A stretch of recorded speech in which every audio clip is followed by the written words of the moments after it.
Hello hi నమస్తే welcome to big news. నేను మీ గౌసుద్దీన్ షేక్. ఉన్నదే రాస్తా, చూసిందే చెప్తా. అటవీ ప్రాంతాల గుండా ప్రయాణం చేస్తున్నప్పుడు చాలా జాగ్రత్తగా ఉండాలి. వెహికల్స్, అది టూ వీలర్ అయితే అసలు అటవీ ప్రాంతాల్లో ప్రయాణం చేయడం ఎంత మాత్రం మంచిది కాదు. కారు ఉన్నా సరే కొంచెం జాగ్రత్తగా వెళ్ళాలి. ఎందుకంటే అటవీ ప్రాంతాల్లో ఉన్న రహదారులపై, ఆ రోడ్లపై ఎప్పుడు ఏ జంతువు వచ్చి చేరుతుందో, ఎప్పుడు అటాక్ చేస్తుందో తెలియని పరిస్థితి. అనేక చోట్ల పులులు వాహనదారులపై దాడి చేసిన సంఘటనలు విన్నాం. అయితే ఉత్తరాఖండ్లో ఒక సంఘటన గుండెలు అదిరేలా ఉంది. ఎస్, గుండెలో దడ పుట్టే సంఘటన జరిగింది. ఓ కారు ఉత్తరాఖండ్లోని అటవీ ప్రాంతంలో వెళ్తుండగా ఒక్కసారిగా 10-25 ఏనుగుల గుంపు ఆ కారు ముందుకు వచ్చేసాయి. కారును రౌండప్ చేశాయి. ప్రయాణికుల పరిస్థితి ఏమిటి?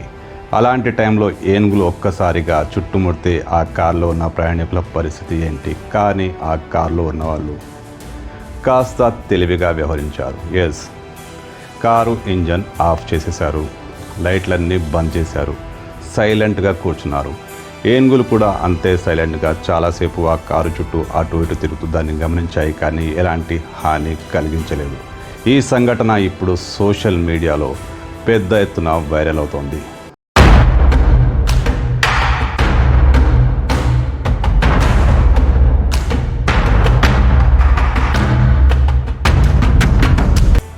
ఆ ప్రయాణికులు కాస్త తెలివిగా వ్యవహరించి కార్ ఇంజన్ ఆఫ్ చేసి, లైట్లు బంద్ చేసి, ఎలాంటి చప్పుడు చేయకుండా కారులోనే బిగుసుకుపోయినట్టుగా కూర్చోవడంతో ఆ ఏనుగులు పెద్దగా హడావిడి చేయలేదు, ఆ కారుపై దాడి చేయలేదు.